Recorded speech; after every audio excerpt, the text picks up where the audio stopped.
मंगलाचरण प्रारंभ करते हैं। नमो अरिहन्ताणं नमो सिद्धाणं नमो आयर्याणं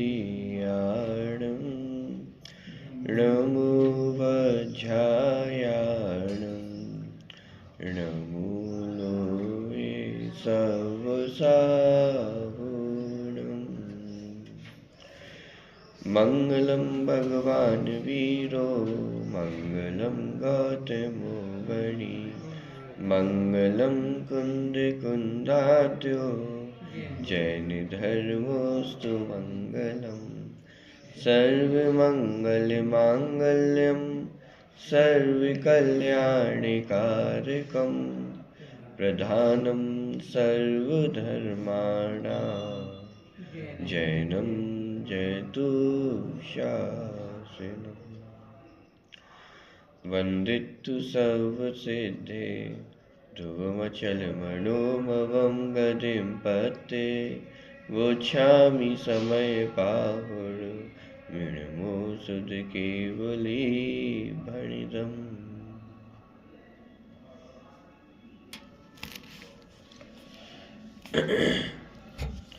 31, 32 और 33 नंबर की गाथा, जिसके अंतर्गत निश्चय स्तुति का जो प्रकरण था वो अपना पूरा हुआ था।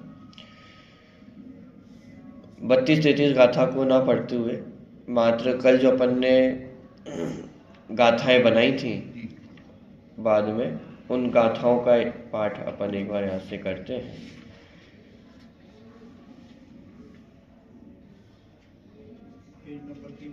पिछली पृष्ठ पे है, 305 नंबर का पृष्ठ है। 9 कषाय संबंधी जो गाथाएं हैं उनका हरिगीत अपन मात्र पढ़ते हैं, क्योंकि सेम विषय ही गाथा में आया हुआ है और वही विषय यहाँ पे, तो एक बार पढ़ते हुए तो पूरा रिवीजन जब तक गाथा में आया वो हो जाएगा और फिर अपन कलश की ओर आगे बढ़ेंगे। पृष्ठ क्रमांक 305। हास्य को जो जीत जाने ज्ञान में निज आत्मा, जित हास्य जिन उनको कहे परमार्थ ज्ञायक आत्मा। रति को जो जीत जाने ज्ञान में निज आत्मा। जित रति जिन उनको कहे परमार्थ ज्ञायक आत्मा। रति को जो जीत जाने ज्ञान में निज आत्मा। जित रति जिन उनको कहे परमार्थ ज्ञायक आत्मा। रति को जो जीत जाने ज्ञान में निज आत्मा। जिन रति जिन उनको कहे परमार्थ ज्ञायक आत्मा। क्षय हो जाए जब जित राग सम्यक श्रवण का, तब क्षीण हाथी जिन कहे परमार्थ ज्ञायक आत्मा। सब रति क्षय हो जाए जब जित रति सम्यक श्रवण की, तब क्षीण रति जिन कहे परमार्थ ज्ञायक आत्मा। सब रति क्षय हो जाए जब जित रति सम्यक श्रवण की, तब क्षीण रति जिन कहे परमार्थ ज्ञायक आत्मा।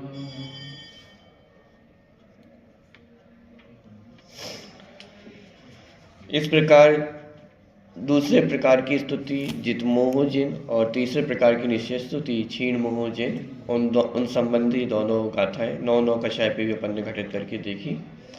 पूरी चर्चा कल अपनी हो चुकी थी, इसलिए दोबारा उसको रिपीट नहीं कर रहे हैं। और कलश में भी पूरा जो प्रकरण अपना चला है उसका उपसंहार रूप आने ही वाला है। की बनाई जा सकती है, सीधी बात। हाँ, ये तो सिर्फ उदाहरण के रूप में,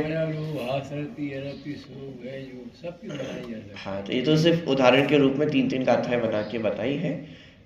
अमृतचंद्र आचार्य ने तो 16 गाथाएं बनाने का आदेश दिया ही था कि इस प्रकार 16 गाथाएं और भी विचार कर लेना, इस प्रकार की बात की थी। तो और विचार करने में मेहनत की बनाने पूरी ताकत लगा ली। तो हास्य आदि 9 कषायों को उसमें लिया गया था।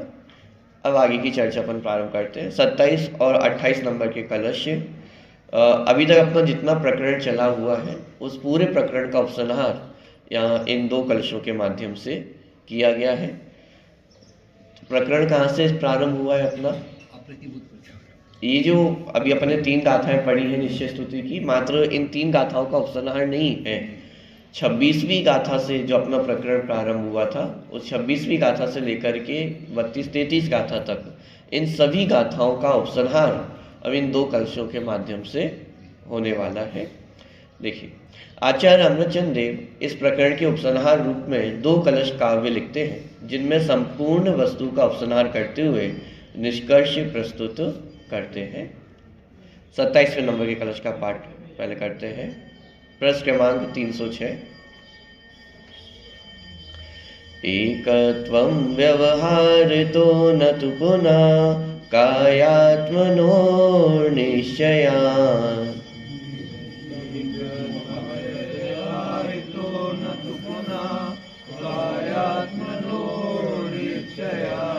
नु स्तोत्रं व्यवहारितोऽस्ति वपुषा स्तुत्या न तत्त्वतः।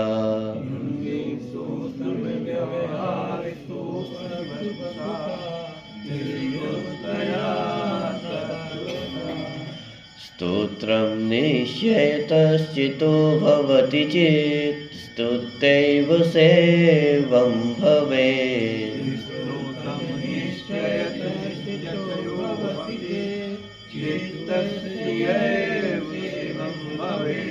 नातस्तीर्थङ्करस्तवोत्तरबलादेकत्वमात्माङ्गयो।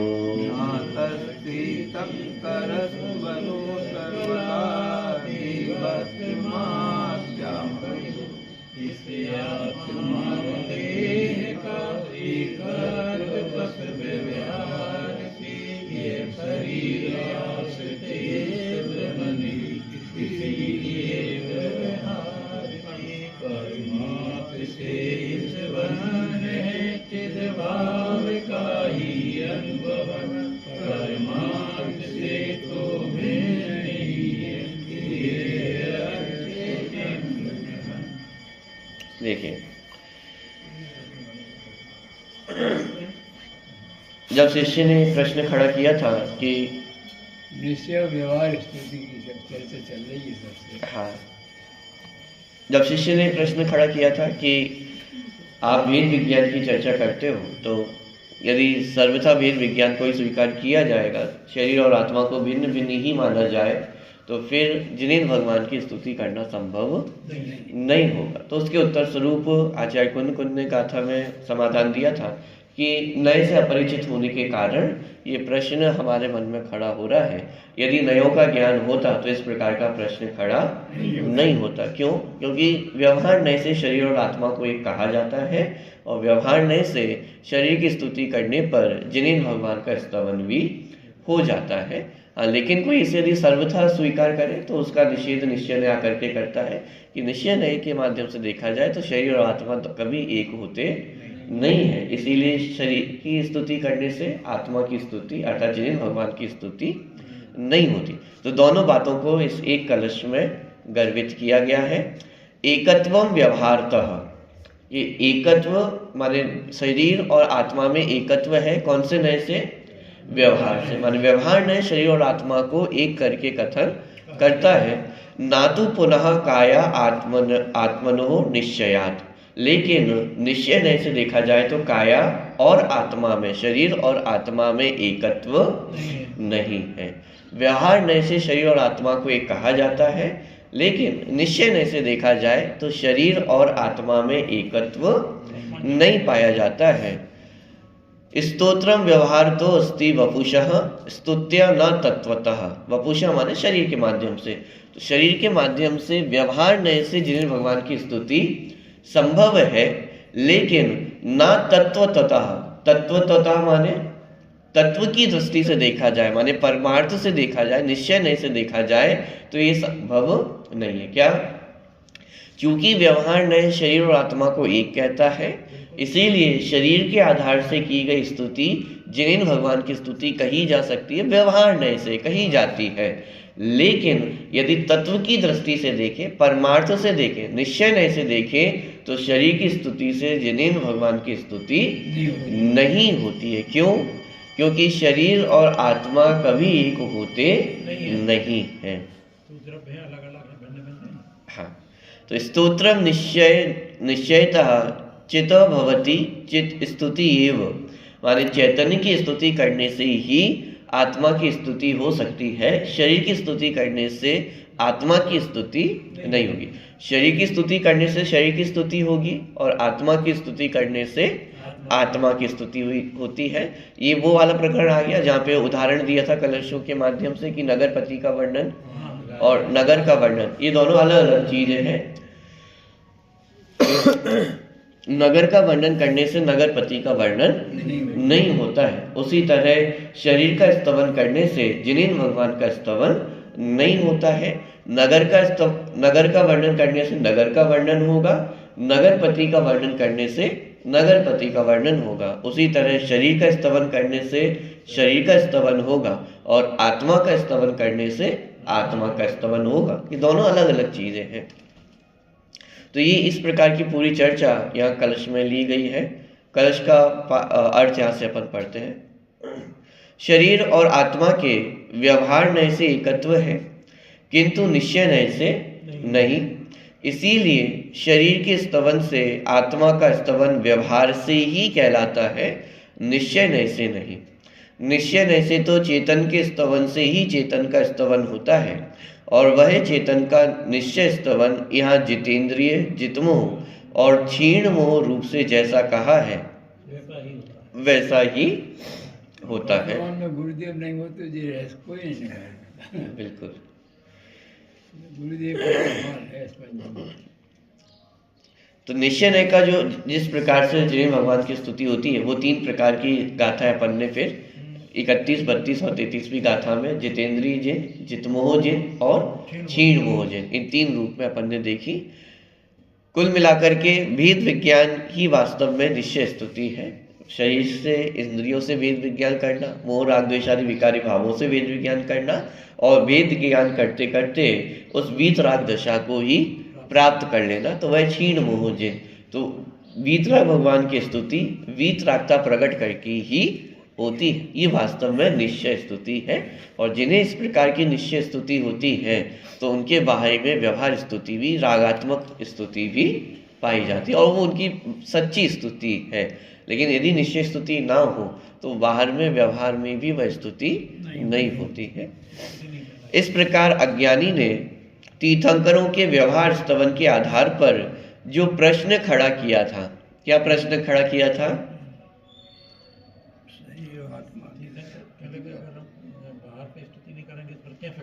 तीर्थंकर के स्तवन का उदाहरण देकर के अज्ञानी शिष्य सिद्ध करना चाहता था कि भाई शरीर, भगवान की स्तुति हम शरीर के आधार से करते हैं। इसका मतलब शरीर और भगवान ये दोनों कैसे हैं? एक है।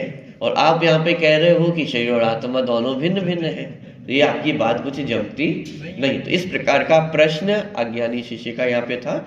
इस प्रकार अज्ञानी ने तीर्थंकरों के व्यवहार स्तवन के आधार पर जो प्रश्न खड़ा किया था उसका नए विभाग से इस प्रकार उत्तर दिया है, जिसके बल से यह सिद्ध हुआ कि आत्मा और शरीर में निश्चय से एकत्व नहीं है। निष्कर्ष क्या निकला है कि शरीर और आत्मा में एकत्व नहीं है। व्यवहार नय को निष्कर्ष के रूप में प्रस्तुत नहीं किया, थोड़ा सा बारीकी से समझना। व्यवहार नय की बात की है, लेकिन निष्कर्ष क्या निकाला है कि शरीर और आत्मा में एकत्व नहीं है। व्यवहार स्तुति की इतनी चर्चा पहले करके आ चुके हैं, पूरा वर्णन वहां पे भी किया और ये सिद्ध भी किया कि शरीर के स्तवन करने से जिन्हें भगवान का स्तवन हो जाता है। कलश के रूप में उन्होंने उदाहरण भी दिए थे। अमृतचंद आचार्य थे एक स्वतंत्र कलश की रचना की बताने के लिए कि किस प्रकार से जिन्हें भगवान की स्तुति शरीर के आधार से की जाती है। जैसे आचार्य ने पुराने उस समय में जो प्रसिद्ध कलश थे, श्लोक थे, वर्ण संबंधी जो श्लोक था वर्णों के आधार से जो जिन भगवान की स्तुति की जाती वो सब प्रस्तुत किए थे। तो इतनी मेहनत करके उन्होंने ये सिद्ध भी किया था कि शरीर की स्तुति करने से जिन भगवान की स्तुति व्यवहार नय से हो जाती है। लेकिन निष्कर्ष के रूप में किस नय को प्रस्तुत किया? निश्चय नय को प्रस्तुत किया है। और निश्चय नय से सिद्ध किया कि शरीर और आत्मा कभी एक होते नहीं है। पॉइंट पकड़ में आ रहा है? बल किस पे दिया है? बल भेद विज्ञान पे ही दिया है। यद्यपि ज्ञानियों के जीवन में भी राग उत्पन्न होता है तो उन्हें व्यवहार स्तुति होती है, लेकिन उनका ये दृढ़ निश्चय है कि शरीर और आत्मा कभी एक होते नहीं है। ये जो राग उत्पन्न हुआ है ये रागवी उपादेय नहीं है, ये रागवी छोड़ने योग्य ही है।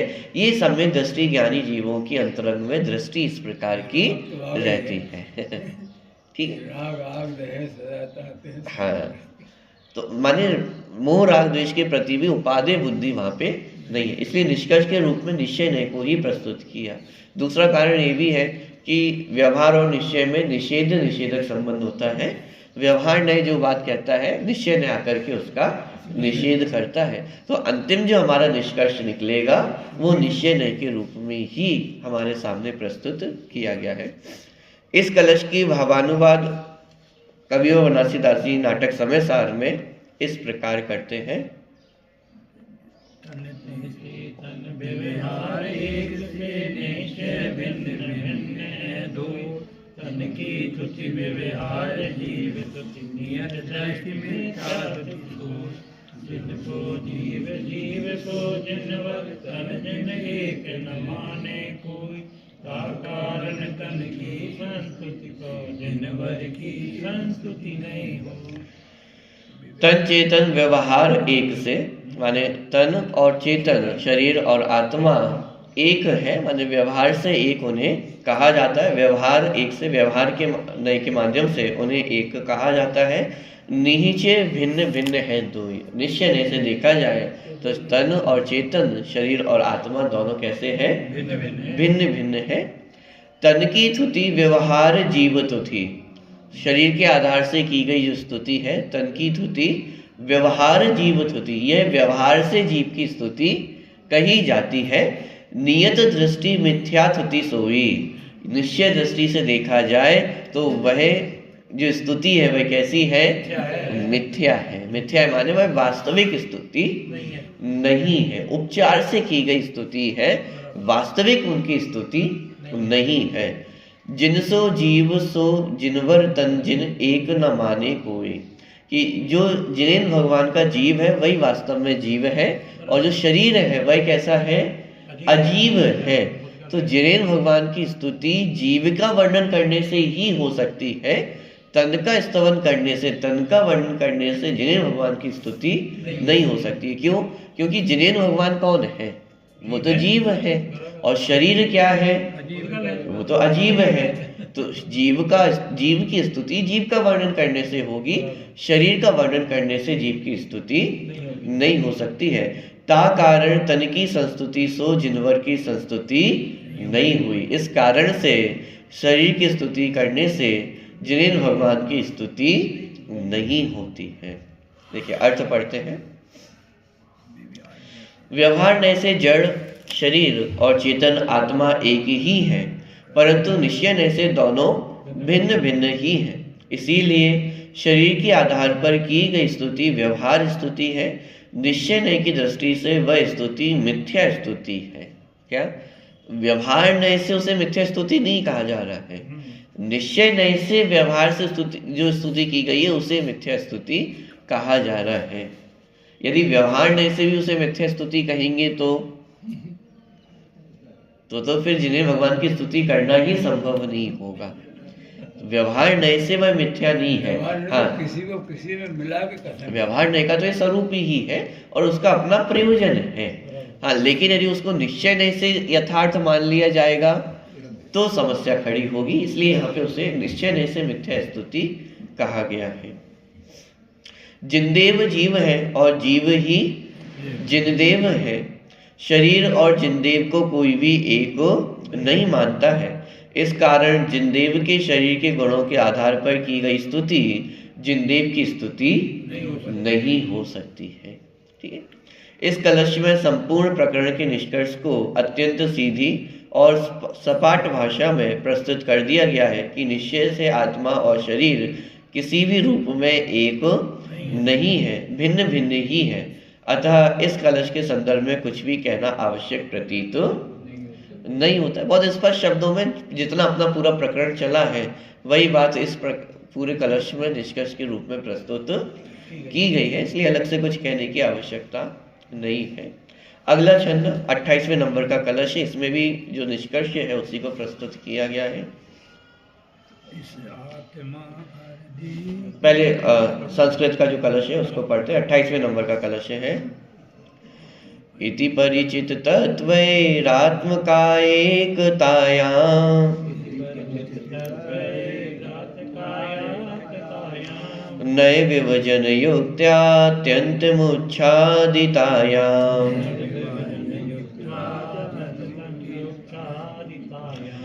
अवतरति न बोधो बोधमेवाद्यकस्य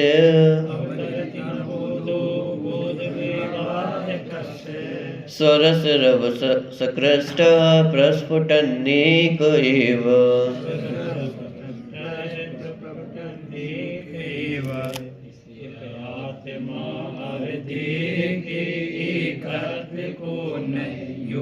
से निर्मूल ही जब कर दिया तद्वत् मुनिवर देव ने। यदि भावना है पाप तो फिर क्यों नहीं सद्बोध हो।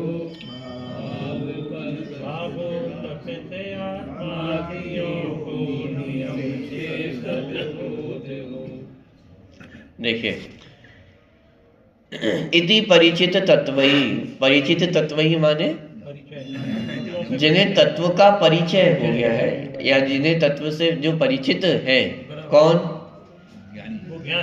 ज्ञानी जीव, या निश्चय स्तुति में अपन जिन 3 प्रकार के जीवों का वर्णन पढ़ के आए हैं, जितेंद्रिय जिन, जितमोह जिन और क्षीण मोह जिन। तो ये तीनों प्रकार के जो जीव हैं उन्होंने तत्व का वास्तविक परिचय किया है, भेद ज्ञान प्रकट किया है, शरीर और आत्मा में से शरीर को माने भिन्न जान करके आत्मा का अनुभव किया है। तो उन्हें कहा परिचित तत्व ही, माने परिचित तत्व, जिनको तत्व का परिचय प्राप्त हो गया है, ऐसे जीवों के द्वारा इति परिचित तत्व ही आत्मकाय एकतायाम, कि आत्मा और काया की एकता को क्या किया है? उच्छादितायाम, उच्छादित किया है। उच्छादित किया है माने जड़ मूल से उखाड़ फेंका है। कैसे किया ये काम?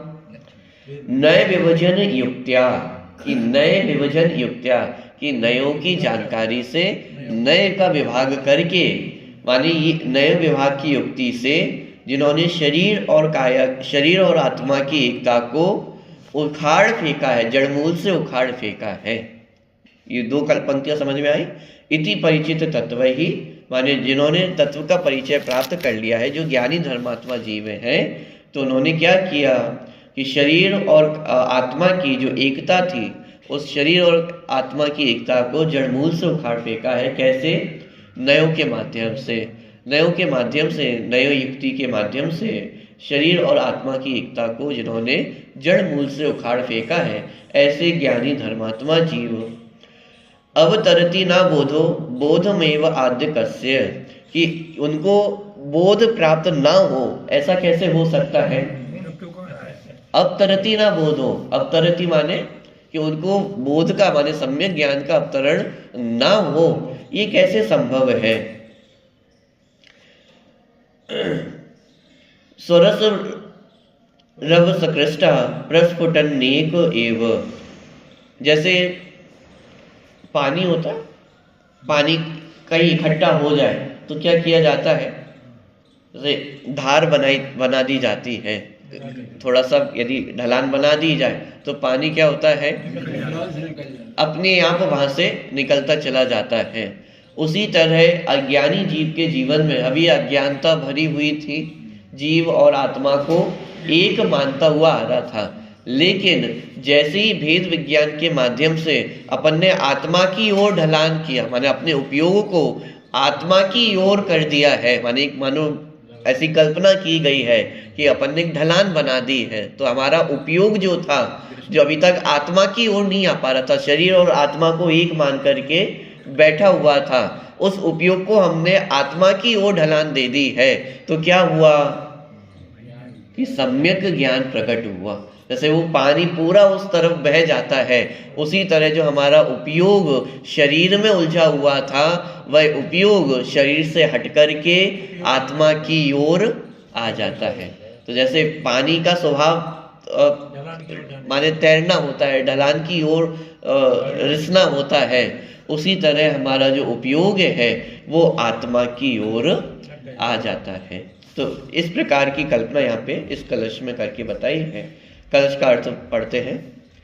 जब तत्व से परिचित मुनिराजों ने आत्मा और शरीर के एकत्व को इस प्रकार नए विभाग की उक्ति द्वारा जड़ मूल से उखाड़ फेंका है, तब निज रस के वेग से आकृष्ट हुए प्रस्फुटित किस पुरुष को वह ज्ञान तत्काल ही यथार्थ पने को प्राप्त ना होगा। तो यहाँ पे माने एक प्रश्न की भाषा में ये बात कही है कि जिसने शरीर और आत्मा में भेद ज्ञान कर लिया है और शरीर को जड़मूल से उखाड़ फेंका है। शरीर को जड़मूल से उखाड़ फेंकना माने क्या?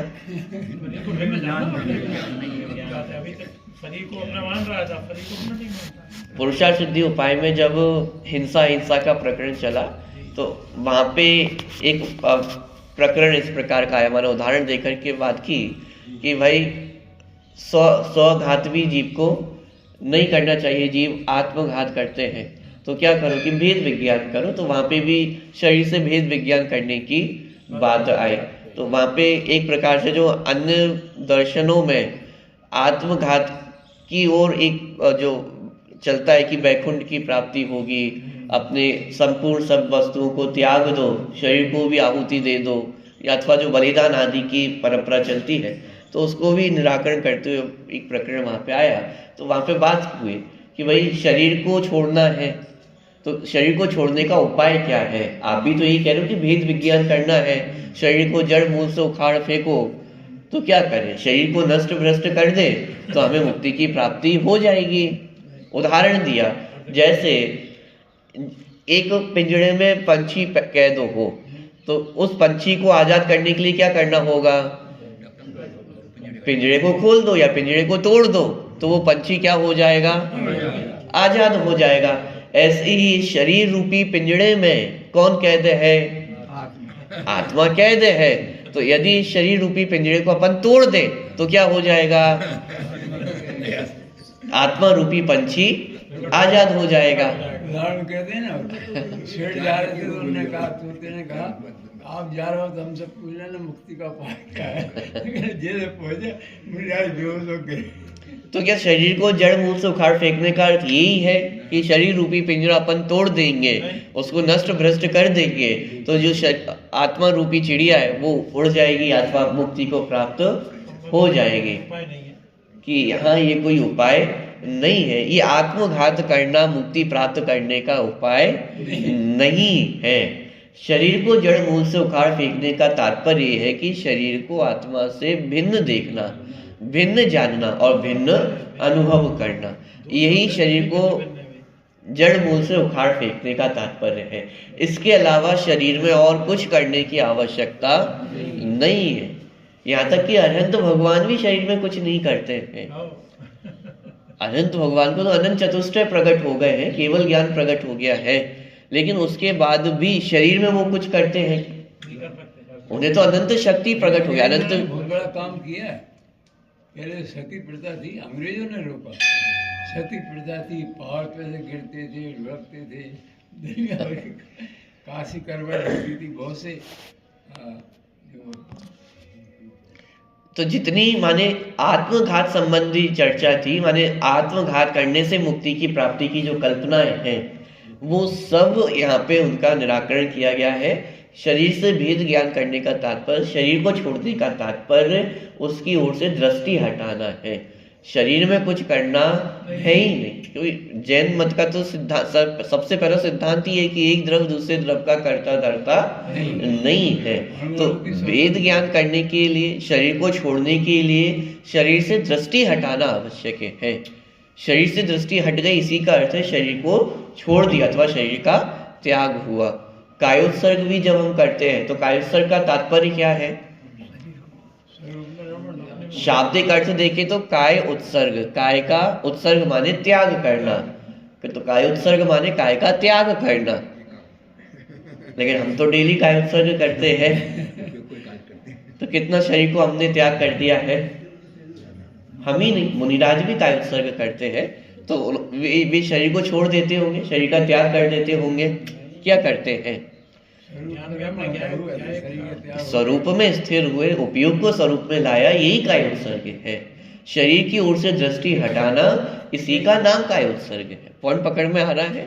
तो जिन मत में कहीं पर भी आत्मघात की प्रेरणा नहीं दी गई है और आत्मघात से कभी भी मुक्ति की प्राप्ति नहीं होती है। आत्मघाती को महापापी कहा है। या अन्य दर्शनों में बहुत जगह इस प्रकार की कल्पना की गई है कि अपनी स्वयं की आहुति दे दो तो मुक्ति की प्राप्ति होगी, अथवा अन्य जीवों के बलिदान कर दो तो फिर मुक्ति की प्राप्ति होगी। माने इस प्रकार की जो कोरी कल्पना है उन सब का निषेध यहाँ पे हो जाता है। शरीर को जड़ मूल से उखाड़ फेंकने का तात्पर्य शरीर की ओर से दृष्टि हटाकर आत्म स्वरूप में दृष्टि को स्थित करना, यही शरीर का त्याग है, यही इंद्रियों का त्याग है, यही मोह राग द्वेष का त्याग है। ठीक है। तो जब तत्व से परिचित मुनिराजों ने आत्मा और शरीर के एकत्व को इस प्रकार नए विभाग की युक्ति द्वारा जड़ मूल से उखाड़ फेंका है, तब निज रस के वेग से आकृष्ट हुए प्रस्फुटित, माने निज रस के वेग से आकृष्ट, निज रस का वेग माने अब जब उपयोग आत्मा की ओर आ गया है तो आत्म स्वरूप के आधार पर जो आत्मानुभूति प्रकट हुई है तो उसके माध्यम से उत्पन्न जो रस है, उसका जो वेग है, जो धारा है, निज रस के वेग से आकृष्ट हुए प्रस्फुटित किस पुरुष को वह ज्ञान तत्काल ही यथार्थ पने को प्राप्त न होगा। माने वह जीव तत्काल ही यथार्थ पने को, माने तत्व ज्ञान को प्राप्त होता है। इस कलश के माध्यम से आचार्य देव ये कहना चाहते हैं कि जब सर्वज्ञ देव ने, तत्व मर्मज्ञ आचार्यों ने, ज्ञानी धर्मात्मा जनों ने नए विभाग के द्वारा शरीर और आत्मा के एकत्व को जड़मूल से ही उखाड़ फेंका है, पूरी तरह निरस्त कर दिया है, तो फिर ऐसा कौन व्यक्ति है कि जिसकी समझ में देह भिन्न है और आत्मा भिन्न है, यह बात नहीं आवे? ऐसा कौन व्यक्ति होगा? यहाँ तो साक्षात सर्व भगवान ने, ज्ञानी धर्मात्माओं ने, हमारे मुनि भगवंतों ने ये करके दिखाया है ना, शरीर और आत्मा से भेद ज्ञान करके दिखाया है। और जब प्रत्यक्ष इन लोगों ने, ज्ञानी धर्मात्माओं ने करके दिखाया है, तो फिर किसको ये बात स्वीकार न होगी? तात्पर्य यह है कि जिसे निज रस का रस है, जो निज रस के वेग से आकृष्ट है, प्रस्फुटित है, स्फुरायमान है, उत्साहित है, उसे तो यह बात अवश्य ही समझ में आ जाएगी। यह कहकर आचार्य देव ने आत्मरसिकों पर अटूट आस्था व्यक्त की है। साथ ही यह भी कह दिया है कि जिसकी समझ में अब भी ना आवे तो समझना चाहिए कि वह आत्मरसिक ही नहीं है। आत्मरस उसे आकर्षित ही नहीं करता है। आत्मा की प्राप्ति के लिए उसका वीर उल्लसित ही नहीं होता है, स्फुरायमान ही नहीं होता है। माने जो आत्मरसिक जीव होंगे उन्हें तो यह बात तुरंत ही समझ में आ जाएगी। और लेकिन यदि अभी भी आपको ये बात समझ में नहीं आ रही है तो इससे सहज ही निष्कर्ष निकलता है कि अभी आत्मा का रस चढ़ा नहीं है, अभी आत्मा की रुचि नहीं है। यह कहकर आचार्य देव इस प्रकरण को यही समाप्त करना चाहते हैं, क्योंकि इस कलश के बाद ही आचार्य अमृतचंद देव तत्काल लिखते हैं कि इति अप्रतिबोध उक्ति निराशा। इस प्रकार अप्रतिबुद्ध ने 26वीं गाथा में जो युक्ति रखी थी उसका निराश कर दिया। माने 26वीं गाथा से जो प्रकरण अपना प्रारंभ हुआ था अब जाकर के वो पूरी तरह से समाप्त हो जाता है। इस प्रकार हम देखते हैं कि 26वीं गाथा से आरंभ और 33वीं गाथा पर समाप्त इस प्रकरण में निश्चय स्तुति और व्यवहार स्तुति का स्वरूप तो स्पष्ट हुआ ही है, साथ में आत्मा और शरीर की अभिन्नता और भिन्नता का स्वरूप भी भली भांति स्पष्ट हो गया है। उक्त प्रकरण का गहराई से मंथन करने पर आत्मा और देह के एकत्व का व्यामोह निश्चित रूप से टूटेगा और देहादि पर पदार्थों में से अपनापन टूटकर निज भगवान आत्मा में अपनापन स्थापित होगा। तो इस प्रकार 26वीं गाथा से लेकर के 33वीं गाथा तक का जो प्रकरण था वो अपना यहाँ पे पूरा हुआ है। अब यहाँ से नया प्रकरण प्रारंभ होगा 34वीं 35वीं गाथा से। और गाथा प्रारंभ करने से पहले अमृतचंद आचार्य ने इस पर थोड़ी सी टीका लिखी उत्थानिका के रूप में, और इतनी बड़ी उत्थानिका और कई जगह मिलना बहुत दुर्लभ, माने इतनी बड़ी उत्थानिका किसी गाथा के पहले अमृतचंद आचार्य ने जो लिखी हो, तो उसका एक उदाहरण अपने को यहाँ पे कल पढ़ने को मिलेगा। 34-35वीं गाथा कल से अपनी प्रारंभ होगी।